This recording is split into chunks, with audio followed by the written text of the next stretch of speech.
यहाँ पर 1 नंबर में क्या लिखा है कि लहना सिंह किस कहानी का पात्र है। ये जो लहना सिंह जो है ना वो किसी न किसी कहानी का पात्र है, मुख्य कैरेक्टर कह सकते हैं वो है। तो वो जो है आपके उसने कहा था कहानी से है, तो ए आपका राइट आंसर होगा। ठीक है, चलिए 2 नंबर प्रश्न में क्या लिखा है यहाँ पर देखिएगा कि गांव का घर शीर्षक कविता के कवि है। ये जो गांव का घर देख रहे हैं उसके रचयिता कौन है या कवि कौन है, तो आप सबको पता है उसके जो रचयिता है ज्ञानेंद्र पति जी है। तो ए आपका राइट आंसर होगा। ठीक है, चलिए अब देखते हैं 3rd नंबर प्रश्न में, और यहाँ पर क्या कह रहा है कि शमशेर बहादुर सिंह की कौन सी कविता, ये जो शमशेर बहादुर सिंह है इसकी कोई कविता है, उसकी कविता का नाम क्या है, हार जीत है, पुत्र वियोग है, गांव का घर है या उषा है। तो आप सबको पता हो गया होगा कि इसका जो राइट आंसर क्या होगा, डी होगा। बिल्कुल आप सबका राइट आंसर आ रहा है। चलिए 4 नंबर में देखिए क्या लिखा है कि गजानन माधव मुक्ति बोध के रचयिता है। ये जो गजानन माधव मुक्ति बोध के जो रचयिता कह रहे हैं या लेखक कह सकते हैं या कविता कौन है, तो ये जो है जन जन का चेहरा एक जो देख रहे हैं वो आपका राइट आंसर है। अभी तक आपने कितना 4 में 4 सही किए हैं ना। बिल्कुल, अगर आपने सही किए हैं 4 में 4 तो प्लीज एक बार लाइक कर दीजिएगा और अपने दोस्तों को जितना शेयर करना हो उतना शेयर कीजिए। अगर आप जितना शेयर करेंगे ना हम उतना ही जल्दी आप सबके लिए टेस्ट सीरीज लाएंगे, जिसमें से अगर आप अच्छा खासा स्कोर करते हैं तो आपके लिए बेस्ट माना जाएगा। और उसमें अगर होगा तो टेस्ट सीरीज में आपके लिए गिफ्ट रहेंगे जिसमें आपको बहुत ही कुछ मिलने वाला है। ठीक है, तो जितना आप शेयर करेंगे, जितना ज्यादा स्टूडेंट रहेंगे हम उतना ही आपके लिए काम करेंगे। ठीक है, 5 नंबर में देखिए क्या लिखा है कि हंसते हुए मेरा अकेलापन के लेखक कौन है। ये जो हंसते हुए देख रहे हैं उसके लेखक कौन है, तो आप सबको पता है ओम प्रकाश वाल्मीकि या मोहन राकेश या मल्लेश या भगत सिंह। तो फटाफट बता दीजिए। बहुत अच्छा, 5 का जो राइट आंसर होगा वो आपका सी होगा। क्या होगा, सी होगा। अब देखिए यहाँ पर 6 नंबर में क्या कह रहा है कि अधिनायक कैसी कविता है। ये जो अधिनायक हो वह कैसी कविता है। ठीक है, अधिनायक जो रघुवीर सहाय के द्वारा लिखा गया है वह एक प्रकार की कैसी कविता है, तो वो जो है आपके व्यंग्यात्मक कविता है, जो कि बी आपका राइट आंसर है। ठीक है, चलिए अब देखते हैं 7 नंबर प्रश्न में क्या करा है कि जो अशोक वाजपेयी देख रहे हैं ना उनका जन्म कहाँ हुआ था। अशोक वाजपेयी का जन्म जो हुआ था बिहार में, उत्तरांचल में या उत्तर प्रदेश में या छत्तीसगढ़ में। तो आप सबको पता चल गया होगा कि जो अशोक वाजपेयी है उनका जो जन्म हुआ था वो छत्तीसगढ़ में हुआ था। तो डी आपका राइट आंसर होगा। ठीक है, चलिए अब यहाँ पर देखिए 8 नंबर में क्या लिखा है कि मोहन राकेश का जन्म कब हुआ था। ये जो मोहन राकेश है उनका जन्म कब हुआ था, तो ये जो हुआ था आप सबको पता है ना, ये हुआ था 1925 में। ये भी आप याद रखिएगा, वेरी वेरी इंपॉर्टेंट प्रश्न है। इस प्रश्न से ज्यादा खास कर ये आने का ज्यादा चांस है, क्योंकि जो जन्म, देखिए याद रखिएगा, जन्म और मृत्यु ये बहुत ही ज्यादा आपके बोर्ड एग्जाम में पूछे जाते हैं। और लेखक के नाम, ये 3 चीज इतना इंपॉर्टेंट है कि आपके देख लेते तीनों अगर समझ जाते हैं तो आपके बोर्ड एग्जाम में 10 नंबर प्लस आ जाएंगे। कितना, 10 नंबर प्लस आ जाएंगे। अगर आप चाहते हैं कि जन्म मृत्यु और लेखक के नाम अगर पर ट्रिक लाए तो आप से इस वीडियो में जरूर कमेंट करेंगे। ठीक है, अगर आप चाहते हैं तो कमेंट जरूर कीजिएगा। ठीक है, चलिए अब देखिए यहाँ पर क्या कह रहा है कि जूठन के हेड मास्टर का नाम क्या था। अब आप सब बताइएगा कि जूठन के लेखक कौन है। ये जो जूठन के लेखक जो है आपको पता है कि ओम प्रकाश वाल्मीकि है। कौन है, ओम प्रकाश। ये भी हम याद दिलाते चलते हैं ताकि आपको अच्छा रहे। वाल्मीकि, थोड़ा सा कोई दिक्कत होगा तो लिखने में कोई दिक्कत नहीं है। तो इसके जो हेड मास्टर का नाम क्या था, वो था कलीराम। तो ये आपका राइट आंसर होगा। ठीक है, याद रखिएगा। अब देखिए आपके सामने 10 नंबर में क्या लिखा है कि तिरिच के रचनाकार कौन है। तिरिच जो देख रहे हैं उसके रचनाकार जो है आपको पता है ना, तिरिच के रचनाकार जो है आपके उदय प्रकाश जी है। तो बी आपका राइट आंसर होगा। ठीक है, चलिए 11 नंबर में देखिए क्या लिखा है कि जय कृष्ण मूर्ति किस रूप में देखे जाते हैं। ये जो जय कृष्ण मूर्ति है वो किसी न किसी रूप में देखा जाते हैं। जैसे देखिए बुद्ध भगवान हो गए, वो अलग नजरिया से देखा जाते हैं। उसी प्रकार जो जय कृष्ण मूर्ति जो देख रहे हैं वो किस रूप में देखा जाते हैं, तो वो जो देखे जाते हैं दूसरे बुद्ध के रूप में देखे जाते हैं। मतलब पहले हो गया बुद्ध भगवान, ठीक है, और उसके फर्स्ट नंबर पे हो गया, और उसके बाद सेकेंड नंबर पे कौन है, तो ये हमारे जय कृष्ण मूर्ति जी है। ठीक है, याद रखिएगा। अब यहाँ पर देखिए 12 नंबर में क्या कर रहा है कि तुलसी का बचपन का नाम क्या था। क्या था, तुलसी के बचपन का नाम क्या था। राम बोला, श्याम बोला, हरि बोला या शिव बोला। तो आप सबको पता चल गया होगा कि इसका जो राइट आंसर क्या होगा, ए होगा। ठीक है, चलिए अब देखिए यहाँ पर आपके सामने 13 नंबर प्रश्न में क्या लिखा है कि भूषण को भूषण की उपाधि किसने दी थी? भूषण को भूषण की उपाधि किसने दी थी? बहुत ही धमाकेदार प्रश्न है, इसे वीवीआई लगा लीजिए। अगर आपको पता है तो इसका कमेंट कीजिए फटाफट। अगर आपको पता है तो फटाफट कमेंट करेंगे। बहुत अच्छे, इसमें जो आपको कमेंट करके बताना है, ठीक है। देखते हैं कितने स्टूडेंट बताते हैं इसका कमेंट करके। चलिए, अब यहाँ पर 14 नंबर में देखिए क्या कह रहा है कि जयशंकर प्रसाद किस काल के कवि थे? एक याद रखिएगा मेरे दोस्त, बहुत ही अच्छा गजब ट्रिक है कि अगर आपको 1, 2 और 3 ये जो है भक्ति काल के हैं, और चौथा जो है आपके रीति काल के हैं, और पांचवा जो हो गया 5, 6, 7, 8, 9 जो भी आपका चैप्टर आगे है, वो सब किस काल के हैं? आधुनिक काल के हैं। तो ये जो जयशंकर प्रसाद है वो 5 के 6, 7 के बीच में ही है।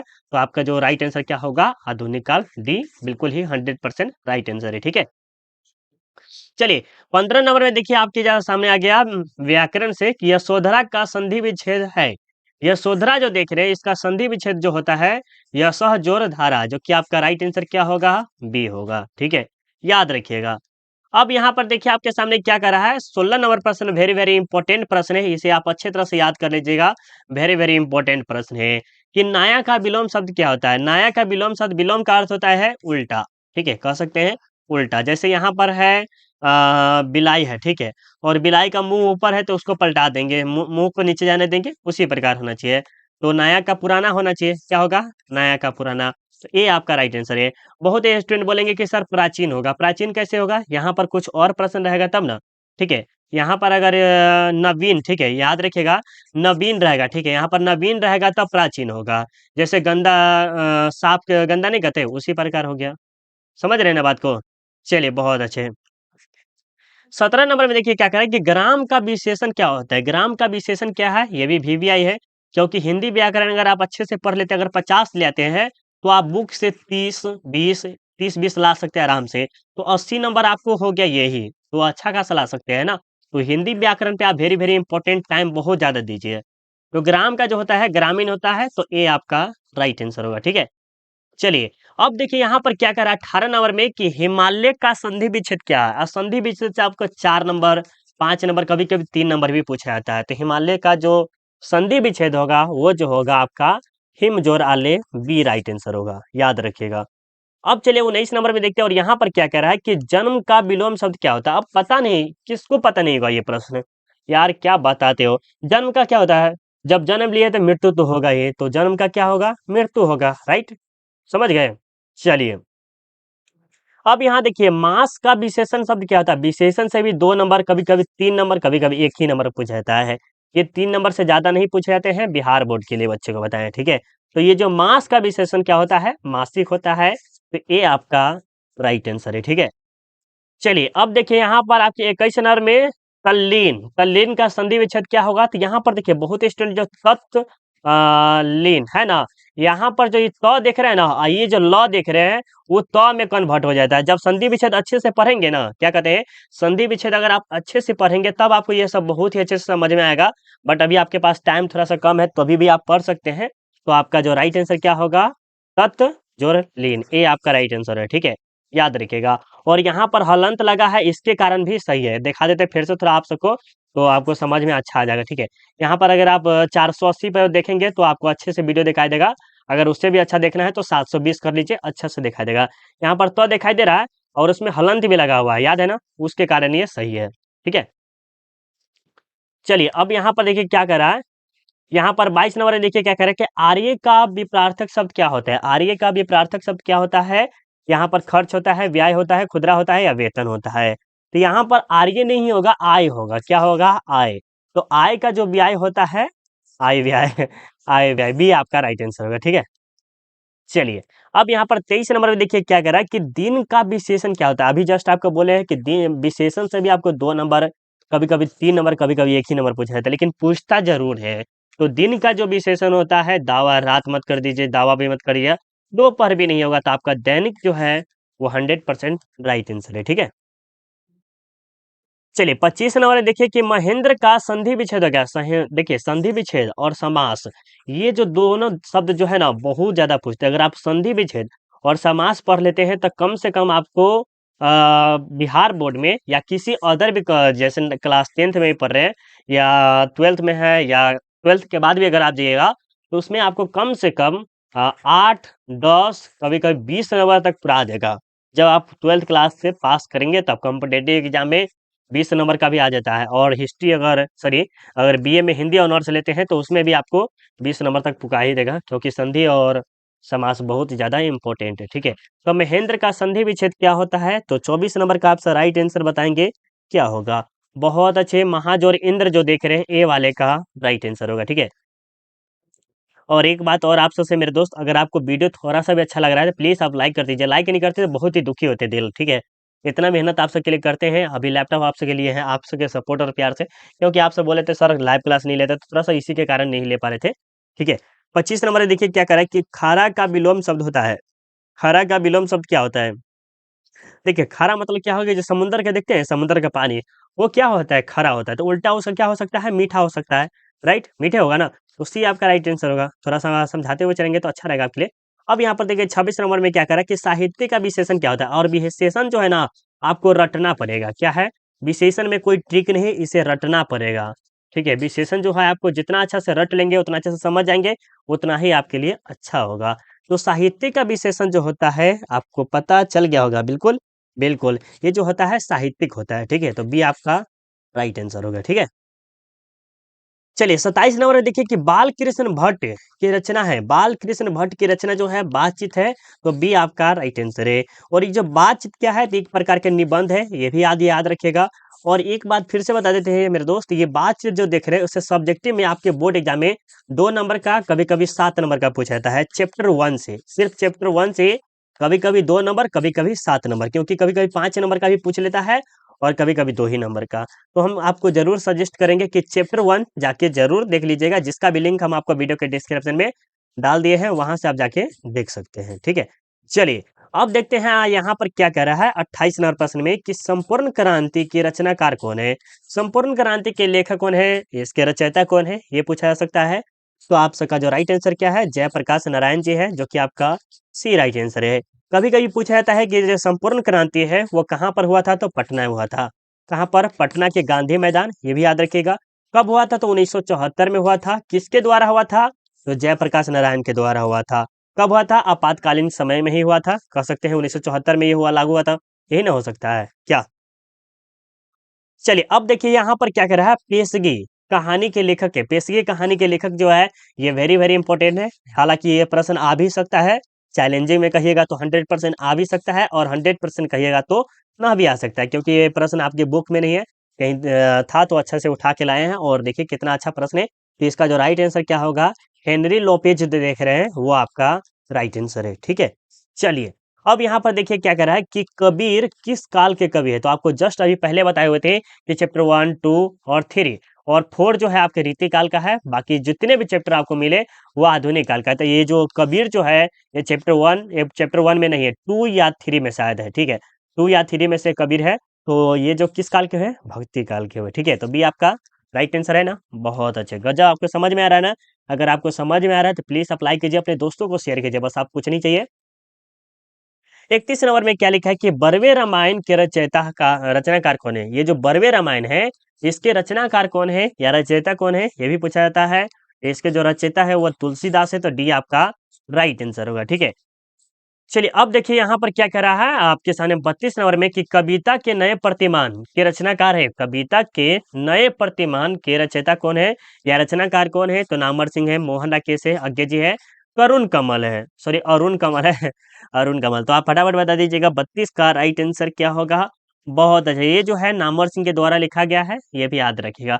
देखिए, इसमें जो हम ज्यादा खासकर प्रश्न जो लाए हैं, लेखक के बारे में लाया जाता है। ठीक है, लेखक से रिलेटेड बहुत ज़्यादा है, क्योंकि इस लेखक में आपको का इस सेट 5 से कम आपको, है ना, सेट 5 से आपको कम से कम 2 नंबर या कभी 4 नंबर भी आ सकता है, क्योंकि सेट जो 5 है ना, उसमें सिर्फ लेखक के बारे में ज़्यादा है, तो हम कह सकते हैं कि इसमें से ज़्यादा खासकर प्रश्न आपके बोर्ड एग्जाम में आ सकते हैं। ठीक है, 33 नंबर में देखिएगा, अस्त का विलोम शब्द क्या होता है? क्या कहते हैं? सूर्यास्त हो गया, मतलब कि सूर्य जो है ना वो डूब गया, तो उसका फिर उल्टा समय क्या होगा? सूर्योदय हो गया। सूर्य जो है ना उदय हो गया, मतलब कि निकल गया है। तो आपका राइट आंसर क्या होगा? ये होगा।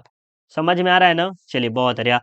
स्थूल का विपरार्थक शब्द क्या होता है? स्थूल का विपरार्थक शब्द जो होता है जंगम होता है, जड़ होता है, सूक्ष्म होता है या चेतन होता है। तो इसके बारे में बताइए 34 नंबर का राइट आंसर क्या होगा? तो ये जो राइट आंसर क्या होगा? सी होगा, सूक्ष्म। ठीक है, याद रखिएगा। अब चलिए, चंद्रमा का पर्यायवाची शब्द है, चंद्रमा का पर्यायवाची शब्द जो होता है चांदनी होता है, रूपा होता है, या रोहित होती है, सीसी होती है, आ, शशि होती है, सॉरी, शशि। तो इसमें बताइए क्या होगा? तो इसका राइट आंसर जो होगा शशि होगा। चंद्रमा का जो होता है वो डी राइट आंसर होगा। ठीक है, देखिए यहाँ पर 36 नंबर में क्या कह रहा है कि मोती का भी पर्यायवाची शब्द बताया है। मोती का जो होता है वो आपको पता है मोती का क्या होता है? मोती का जो आपका राइट आंसर क्या होगा 36 नंबर का? वो जो होगा ए होगा, क्या होगा? मुक्ति। ठीक है, यहाँ पर यही समझ लीजिएगा।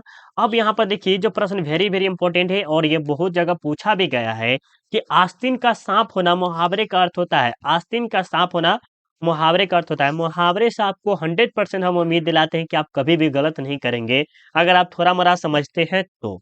ठीक है, तो आस्तीन का होना है तो घर में छिपा हुआ शत्रु, तो आपका राइट आंसर क्या होगा? बी होगा। नहीं कहते कि आस्तीन का सांप एक आंख से देखना, मुहावरे का अर्थ क्या होता है? एक आंख से हम कब देखते हैं? जब हम किसी चीज पे निशाना लगाते हैं तब। तो निशाना लगाना हो सकता है, राइट। सामान्य रूप से देखना ये तो नहीं हो सकता है। घृणा करना ये भी नहीं हो सकता है। दूर तक देखना ये तो नहीं हो सकता है ना। तो निशाना लगाना, जैसे हम पक्षी उक्षी को मारते हैं तो यहाँ पर क्या करते हैं? निशाना वगैरह लगाते हैं, एक आंख से देख के लगाते हैं। ठीक है, तो लग भी जाता है। अब यहाँ पर देखिए नयन का संधि विच्छेद क्या होता है? नयन का जो संधि विच्छेद होता है, ने जो देख रहे हैं, ने जोर अन, ये जो आपके है क्या है? ये आपके है नयन का संधि विच्छेद है। ठीक है, चलिए अब आगे देखते हैं। यहाँ पर आपके सामने 40 नंबर में क्या है? निश्चित का संधि विच्छेद है। ये जो निश्चित है उसका संधि विच्छेद क्या होगा? तो फटाफट बता दीजिएगा राइट आंसर क्या होगा। बहुत बढ़िया, बहुत अच्छे मेरे बच्चों, बहुत अच्छा। इसका जो राइट आंसर होगा निह जोर चित। यहाँ पर कोई ऑप्शन ही नहीं है तो हम कह सकते हैं कि इसमें तो राइट आंसर यहाँ पर ये होना चाहिए। क्या इसका यही होना चाहिए? लेकिन यहाँ पर ऑप्शन को डी जो है इसमें चेंज करना पड़ेगा, ये होगा, सब ठीक होगा, राइट। चलिए अब यहाँ पर देखिए आपके सामने 41 नंबर में कि अनुसरण में कौन सा उपसर्ग है? तो अनु जो उठा लीजिए, अनु को। वाह, कितना गजब सा सवाल था ना। अब देखिए पढ़ाई में कौन सा प्रत्यय, प्रत्यय आपको बताए हुए 2 नंबर से पूछा जाता है। प्रत्यय हो गया, उपसर्ग जो हो गया, वो आपको कितना नंबर का? 2 नंबर का पूछता है। उपसर्ग और प्रत्यय पढ़ लेंगे तो 3 नंबर आपको कोई नहीं रोकेगा। ठीक है, तो पढ़ाई में जो आपका प्रत्यय कौन सा है? तो आई जो देख रहे हैं सी, वो आपका राइट आंसर है। ठीक है, चलिए अब देखिए यहाँ पर क्या कर रहा है कि चंद्रमुख कौन सा समास है? चंद्रमुख हो गया, कमल नयन हो गया, कमल नयन। ठीक है, नया, ये जो आप सबके है कौन सा समास? तो कर्मधारय समास है, याद रखिएगा, राइट। चलिए अब देखते हैं यहाँ पर आपके सामने जो आपके है लंबोदर कौन सा समास है? लंबोदर जो है आपके बहुब्रीहि समास है, तो डी आपका राइट आंसर है। कभी कभी लंबोदर हो गया, चंद्रमुख, चंद्रमुख हो गया, चंद्रमुख नहीं शायद कुछ और पूछेगा। कुछ और भी ले लीजिए अपने मन से, बहुब्रीहि समास से बहुत ऐसा उदाहरण है। 45 नंबर में देखिए कनक का अर्थ होता है। कनक का अर्थ जब आप क्लास 10th में होंगे ना तब पढ़े होंगे कि एक शेर रहता है। क्या रहता है? एक शेर रहता है और एक पंडित रहता है। क्या रहता है? एक पंडित रहता है। ये जो पंडित है ना वो बहुत ही क्या रहता है? वो क्या कहते हैं, लालची रहता है। हाँ, लालची रहता है। ये जो क्या रहता है, पंडित जो रहता है लालची, और शेर जो रहता है बहुत ही समझदार रहता है। और शेर के पास कनक रहता है, तो कनक का अर्थ क्या होता है? सोना होता है। क्या होता है? अगर आपने अगर कहानी पढ़ा होगा तो आप सबको याद हम दिला दिए हैं। थोड़ा सा अगर आपने पढ़े होंगे क्लास 10th में अच्छे से तो आपको हम याद दिला दिए हैं। तो वहां पर क्या होता है, ये जो शेर रहता है उसे फुसला उसला के पंडित के यहाँ जाल में लाकर और उसे पंडित को मार भी देता है सोना के लोभ में, राइट। चलिए अब आगे देखते हैं यहाँ पर क्या कर रहा है। प्रश्न को अच्छे से समझिएगा कि दूध का पर्यायवाची शब्द है।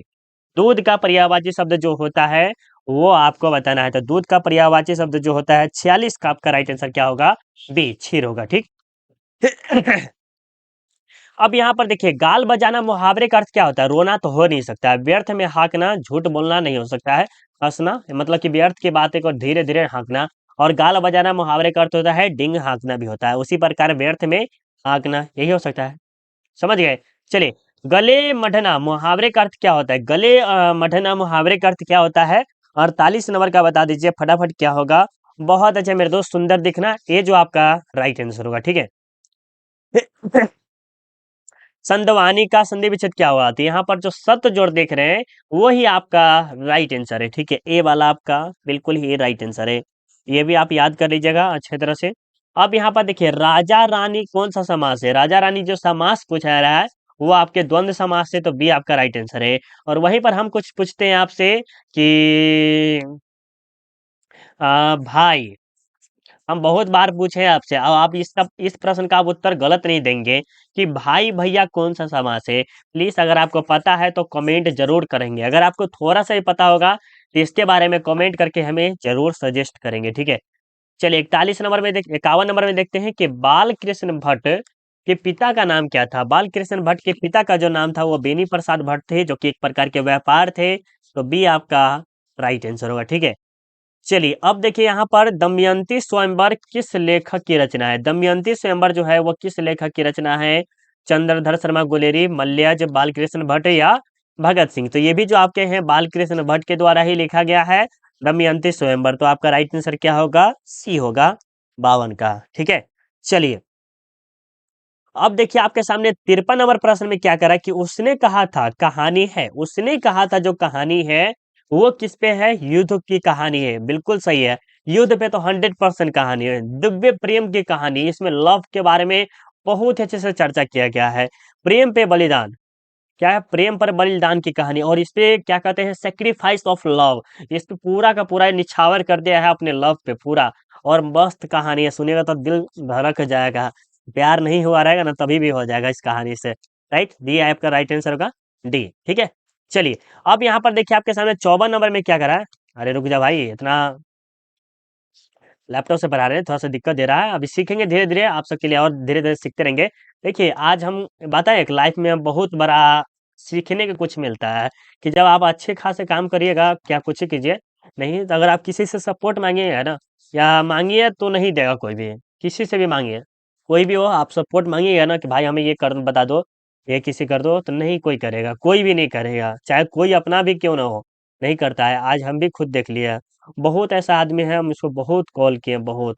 छोड़िए इस बात में नहीं चाहता है।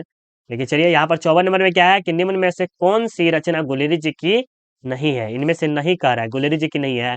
तो वो जो है आपको पता है ना कि कौन सी नहीं है, तो हारे को हरि नाम जो है वो नहीं है, तो डी आपका राइट आंसर है।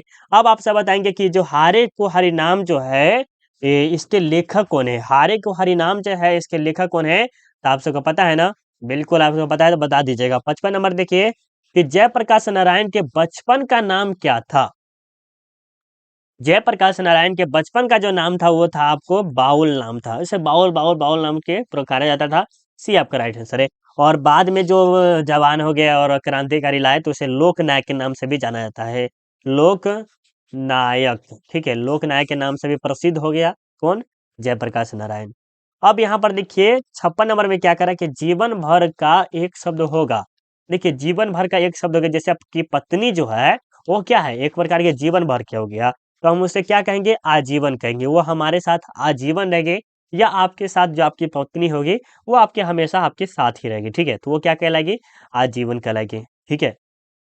यहाँ पर देखिए जिससे किसी बात के न होने का बोध है, कोई व्यक्ति है और यहाँ पर व्यक्ति जिससे कोई बात करने का बोध ही नहीं हो रहा है, थोड़ा सा भी नहीं, तो हम इसे क्या कहेंगे, निषेधवाचक कहेंगे, राइट, सी आपका राइट आंसर होगा। अब देखिए आपके सामने 58 नंबर में कि आगमी शब्द का विलोम शब्द होता है, आगमी जो शब्द है उसका जो होता है विगत होता है, राइट आंसर क्या होगा, बी होगा, याद रखेगा। अब यहाँ पर देखिए 59 नंबर में क्या करा है कि संवंत का संधि विच्छेद होगा, संवंत, तो समजोरवत, समजोरवत, यहाँ पर जो राइट आंसर क्या होगा, ये होगा।